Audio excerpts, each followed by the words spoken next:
अल्हम्दुलिल्लाह अल्हम्दुलिल्लाहि रब्बिल आलमीन वस्सलातु वस्सलामु अला सय्यदिल अव्वलीन वल आखिरीन अम्मा बाद फ़अऊज़ु बिल्लाहि मिनश शैतानिर रजीम बिस्मिल्लाहिर रहमानिर रहीम इन्नल्लज़ीना युअज़ूनल्लाह व रसूला लानहुमुल्लाह फिद दुनिया वल आखिरा आमन्तु बिल्लाहि सदक़ल्लाहुल अज़ीम। जिसके सीने में जितना हजूर के साथ प्यार है उस प्यार का इजहार जुबान के जरिए होना चाहिए। कोई जबान खामोश नहीं रहनी चाहिए। सभी जरा पढ़ लीजिए जी अस्सलातो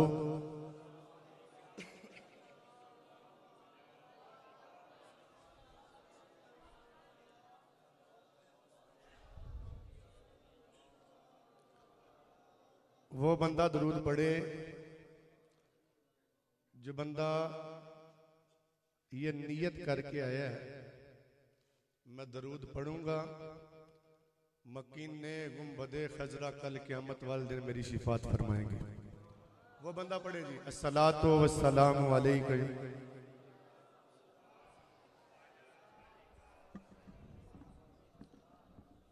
ये वो वजीफा है जी। अल्लाह ने जब सबसे पहला इंसान बनाया उसका जिक्र अल्लाह ने कुरान में किया। व इज़ काला रब्बुका लिल मलाइकाति इन्नी जाइलुन फिल अर्दि खलीफा। ये पहला खलीफा आदम अलैहिस्सलाम जब बने, आदम अलैहिस्सलाम के सामने जब फरिश्तों को झुकाया तो अल्लाह ने इसका जिक्र भी कुरान में किया। आदम अलैहिस्सलाम का आखिरी वक्त आता है, अपने बेटे शीश अलैहिस्सलाम को बुला के वसीयत करते हैं बेटा अल्लाह के अलावा किसी को सजदा नहीं करना, मोहम्मद पे दरूद पढ़ते रहना। जिसको समझ आए ना वो जरा प्यार के साथ बोले सुभान अल्लाह। जरा माहौल बने ना जी। हम ताजदार खत्म नबूवत कॉन्फ्रेंस में बैठे हैं, ये कोई आम नाम नहीं है। आदम अलैहिस्सलाम अपने बेटे को वसीयत कर रहे हैं तो जो मेरी तरफ जी, बेटा अल्लाह के अलावा किसी को सजदा नहीं करना, मोहम्मद पर दरूद पढ़ते रहना।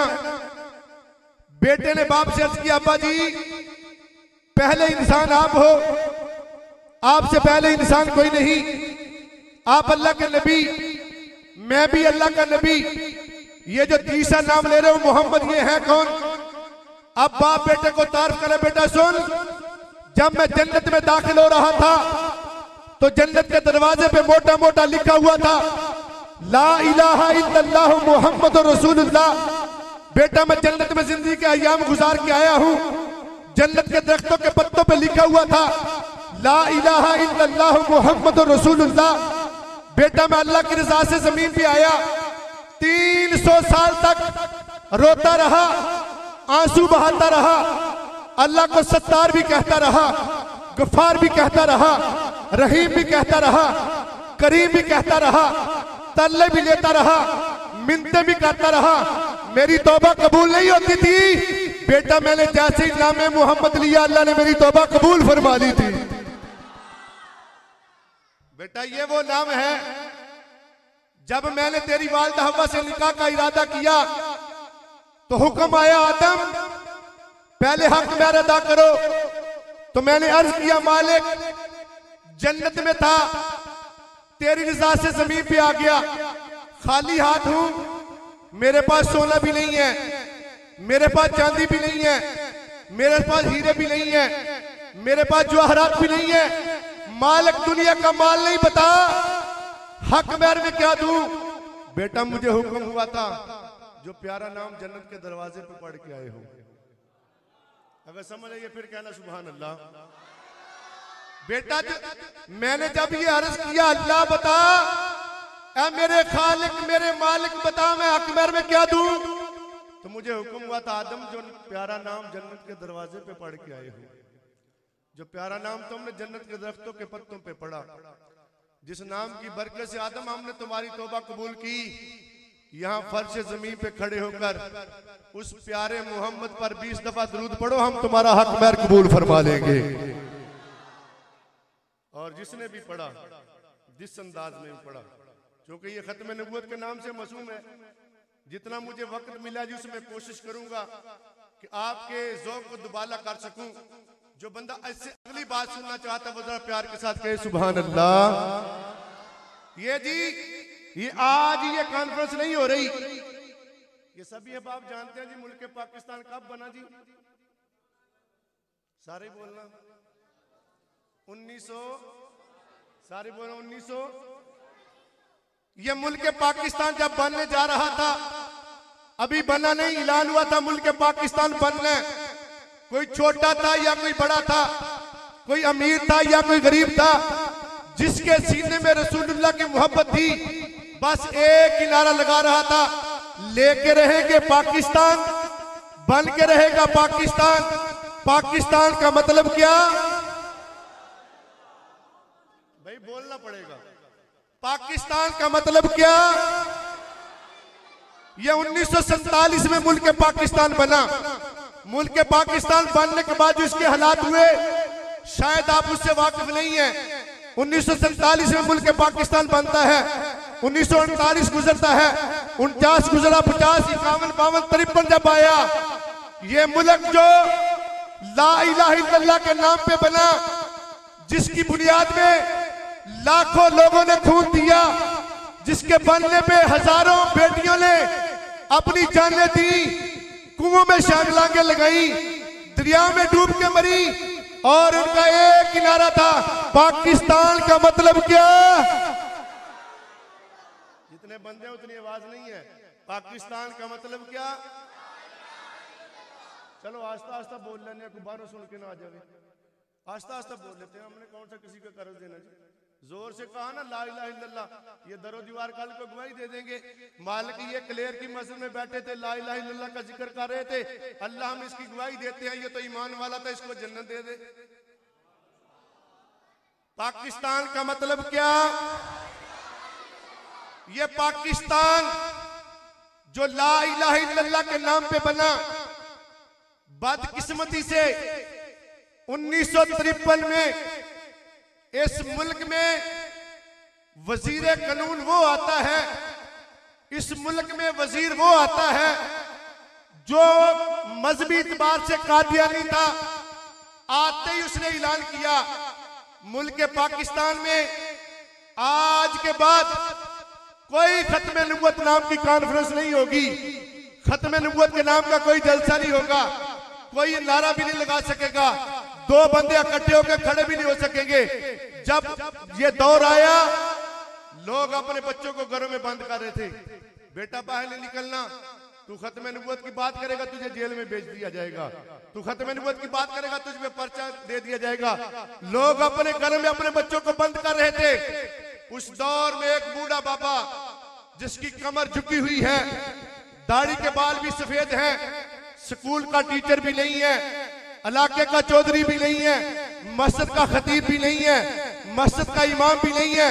उसे कहा यार ये तो वो दौर है जिस दौर में रसूलुल्लाह का जिक्र करना जरूरी है, ये तो वो दौर है, इस दौर में तो नारा लगाना जरूरी है। और उसने कहा ये नारा अगर मैं लगाने में कामयाब हो गया, मैं ताजदार खत्म नबूवत की बात करने में कामयाब हो गया, मकीन ने गुंबदे खजरा ने कबूल कर ली, कब्र में बाद में जाऊंगा, अल्लाह जन्नत का लंगर पहले अता फरमा देगा। आज तो हम डरते हैं ना जी, फिर ये आज से साल 2 साल पहले भी ये दौर आया जी, खत्म नबूवत का जो नारा लगा उस पर पर्चा होता है। उस दौर में 1953 में तो एक बूढ़ा निकला जो मस्जिद का खतीब भी नहीं है, मस्जिद का इमाम भी नहीं है, स्कूल का टीचर भी नहीं है, किसी कॉलेज का प्रोफेसर भी नहीं है, इलाके का काउंसलर भी नहीं है। इस दौर में वो निकला जिसकी टांगे काम नहीं करती थी, कहा हम निकलेंगे, कौन है जो रोक सके? हम बाजू उठा के कहेंगे ताजदारे खत्म नबूवत। लगाया जी नारा, बाबा खादम रसूल नारा लगा के किया। 1953 में सुना, लेकिन ये तो अपनी आंखों से देखा। वो तो किताबों में पढ़ा। बाबा तो से कहा क्या करूं, कहा चलो जिक्र ही करना ना। क्या करना जी, सारे बोलना, जेड़ा जिक्र करना है वो बंदा बोले, जिक्र ही करना ना। वो तो दिल की भी सुनते हैं, अकेला नारे लगाऊंगा तब भी सुन लेंगे, जलसे में लगाऊंगा तब भी वो सुन लेंगे, घर में बैठ कर उनका जिक्र करूंगा तब भी सुन लेंगे। क्या करूं, सोच में पड़ा क्या करूं, जिक्र खत्म नबूवत का करना। कौन सा जिक्र करना जी, सारे ही बोलना। ये वो जिक्र है जो करता है ना, फिर उसे ही पता है कि लुत्फ इसमें अल्लाह ने कितना रखा हुआ है। कहा जिक्र ही करना ना जी। घर में आया, छोटे बच्चे को लिया, बड़ा कोई घर में भी नहीं था। कहा बेटा एक सबक है, मैं पढ़ाऊं तू पढ़ ले, मैं याद करवाऊं तू याद कर ले, इनाम ये मिलेगा, कब्र में बाद में जाएंगे रसूलुल्लाह पहले सीने के साथ लगा लेंगे। कहा बाबा वो कौन सा सबक है जिस सबक को याद करने से मकीने गुंबदे खजरा अलम नशरा वाले सीने के साथ लगा लेंगे। कहा बेटा मैंने कहना ताजदारे खत्म नबूवत, तूने कहना जिंदाबाद। ताजदारे खत्म नबूवत, हौली हौली बोलना। कहने सुन लिया तो कोई वही ना सुन के ताड़ी गल के अन्ने बड़े बंदे कहने चलो यार वोट भी इन्होंने दे छोड़ो, कितने इस तरह ना हो जाए, क्योंकि असली चाहते ही नहीं ना, हम बस बातें करते हैं, अमली तौर पे हम नहीं चाहते। हाँ जो चाहता है ना बंदा भाई मुल्क पाकिस्तान में खत्म नबूवत का बोल बाला हो, बंदा बोले ताजदारे खत्म नबूवत। जरा लाओ ना चादरा, जरा बोलो ना हाथ उठा के, ताजदारे खत्म नबूवत।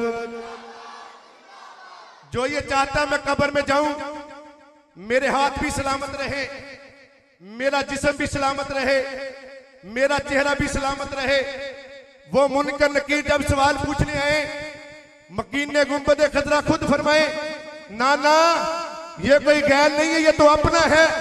मस्जिद में जाता था तो नारा यही होता था, ये शादी की महफिल में जाए तो नारा तब भी यही, ये खत्म की महफिल में जाए तो नारा तब भी यही, ये जनाजे पे जाए नारा तब भी यही। नारा कौन सा, ताजदारे खत्म नबूवत। हले भी कई बंदे होने जेड़े कहंदे भी मौलवी तू जो मर्जी कर ला, कसम खा के असि नहीं आना।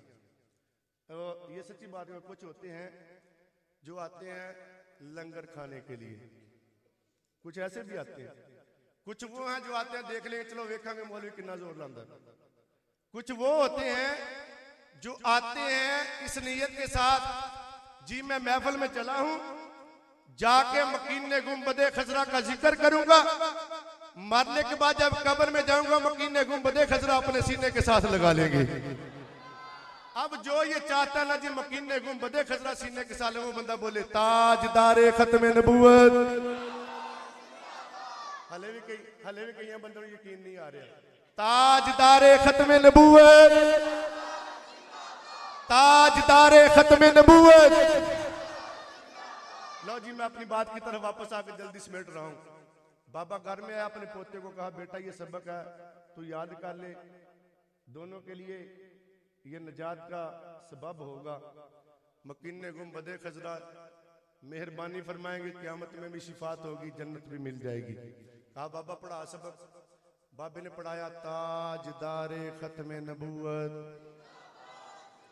चलो केड़ा जरूरी है साहब, हौली हौली बोलना नहीं है, केड़ा जरूरी है जोर ला के बोलना। ताजदारे खत्म नबूवत। कहा बाबा बस यही सबक है। कहा बेटा ये बड़ा जरूरी सबक है। वो गोलड़े के ताजदार फरमा के गए हैं, जो मकीने गुंबदे खजरा की बात करे, जो खत्म नबूवत की बात करे, उसकी पुष्ट पे किसी दुनियादार का नहीं, उसकी पुष्ट पे रसूल खुदा का हाथ होता है। बेटे ने फिर कहा कि बाबा फिर दोबारा कहना क्या कह रहा था। बाबे ने फिर कहा ताजदारे खत्म नबूवत। सबक पढ़ाया जी, बेटा याद हो गया जी, बाबा जी याद हो गया। ताजदारे खत्म नबूवत, ताजदारे खत्म नबूवत।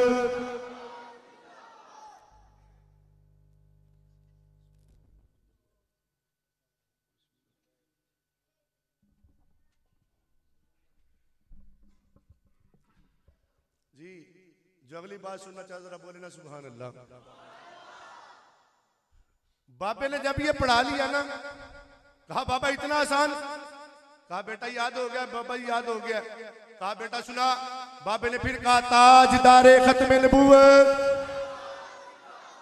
बेटा याद हो गया बाबा, इतना याद हुआ, अब मर तो सकता हूं, जिस्म से रूह तो निकल सकती है, लेकिन ये सबक नहीं भूल सकता। कहा बेटा सुना, घर से बाहर लाए, बाहर ला के फिर सुना ताजदारे खत्म नबूवत। कहा बेटा वो तो घर था, और ये बात भी पक्की है, अजान पढ़नी हो ना या तकबीर कहनी हो, बंदे नूं आंदी हुंदी है, कौन तकबीर पढ़ के कहने चल तू ही पढ़ दे। ये आसान नहीं है, अकेले बैठ के बातें करना कोई और है, ये महफिल सुन के जाते हुए गली में बातें करना कोई और बात है, लेकिन यहाँ महफिल में खड़े होकर बोलना कोई और अंदाज है। कहा बेटा वो तो घर भी अपना था, गली भी अपनी, बाजार में आ गया, क्या सबक भूल तो नहीं गया लोगों को देख के। कहा बाबा याद ऐसा हुआ है, मर सकता हूं, जान निकल सकती है, ये सबक भूल नहीं सकता। बाबा अगर नहीं यकीन आता तो सुन ले। बाबे ने फिर सुना ताजदारे खत्म नबूवत। बाबा चलते चलते बाजार से गुजरते गुजरते मेन रोड पे आया, कर्फ्यू भी लगा हुआ, सिपाही भी खड़े हैं, पुलिस वाले भी, फौज वाले भी खड़े हैं, और पाबंदी क्या है, खत्म नबूवत का कोई बंदा नारा लगा नहीं सकता। बाबे ने अपने पोते को मुखातिब किया, बेटा देख ये सामने गन वाला खड़ा है, वर्दी भी पहनी हुई है, इसकी गन देख के, गोली देख के डर तो नहीं गया। कहा बाबा वो मर्द ही क्या जो हालात के मंजर से डर जाए, जिस हाल में जीना मुश्किल हो उस हाल में जीना लाजिम है। बाबा ये गोली मुझे क्या डराएगी, तू सबक सुन। बाबे ने फिर बाजू खोले, ताजदारे खत्म नबूवत। जब ये खोले, वो एक सिपाही आगे आया, कहने लगा बाबा तू तो बूढ़ा हो गया, तू तो खा खट के जिंदगी गुजार गया, बाबा ये बच्चे पे तरस खा, अगर तू दोबारा ये नारा लगाएगा तुझे कुछ नहीं कहा जाएगा, तेरे बेटे के सीने में गोली मारी जाएगी, ये मर जाएगा, दुनिया से चला जाएगा, इसके हाल पे तरस खा। वो कह के जब वापस पलटा, बाबे ने अपने फिर पोते को मुखातिब किया, बेटा इसकी धमकी से डर तो नहीं गया। कहा बाबा डरने वाला नहीं हूं, तू सबक सुन मैं सुनाता हूं। बाबे ने फिर कहा ताजदारे खत्म नबूवत। सिपाही ने ब्रस्ट मारा, बेटे के सीने में लगा, बेटा तड़प के जमीन पर गिरा, सीने से खून का फुवारा निकला। बाबा रोया भी नहीं, हाय वाई भी नहीं किया, यूं करके हाथ उठाए, अर्ज किया मकीन ने गुंबदे खजरा, मेरे पास यही कुछ था जो मैंने तेरे नाम पे कुर्बान कर दिया, अब मैं अकेला रह गया हूँ, मैं नारा लगा रहा हूँ। बाबा खुद ही कह रहा था ताजदारे खत्म नबूवत, खुद ही कह रहा था जिंदाबाद। जब ये मामला देखा, दूसरा सिपाही आगे बढ़ा, कहने लगा बाबा तेरे सीने में दिल नहीं है, बेटा तड़प रहा है, खून का फवारा निकला है, तू आप भी खत्म नबूवत का नारा लगा रहा है। कहा तुझे नहीं पता, जिसको मकीन ने गुंबदे खजरा कबूल कर ले वो फिर यहाँ नहीं रहता, उसको मकीन ने गुंबदे खजरा कबूल कर ले अल्लाह उसको जन्नती अता फरमाता है। कहा बाबा इतना सस्ता सौदा? कहा बहुत सस्ता सौदा है, अगर तू चाहता तुझे मकीन ने गुंबद खजरा अपनी रहमत वाली आगोश में ले ले, तू भी ये नारा लगा। कहा बाबा छोड़, ये जो करते हैं इनको करने दे, अब तू बोल पहले क्या बोल रहा था। बाबा फिर बोला ताजदारे खत्म नबूवत। नारा लाओगे तो मैं भी छड़ूंगा, जरा सारे हाथ चुप के नारा लाना, ताजदारे खत्म नबूवत। पहले बाबा अपने पोते से नारे लगा रहा था, अब वो नारे लगा जो पहले गन लेके खड़ा है और कह रहा तेरे बेटे को गोली मारेंगे। उसके साथ वाला कह रहा बाबा तू कहना क्या कह रहा था? बाबा कह रहा था ताजदारे खत्म नबूवत।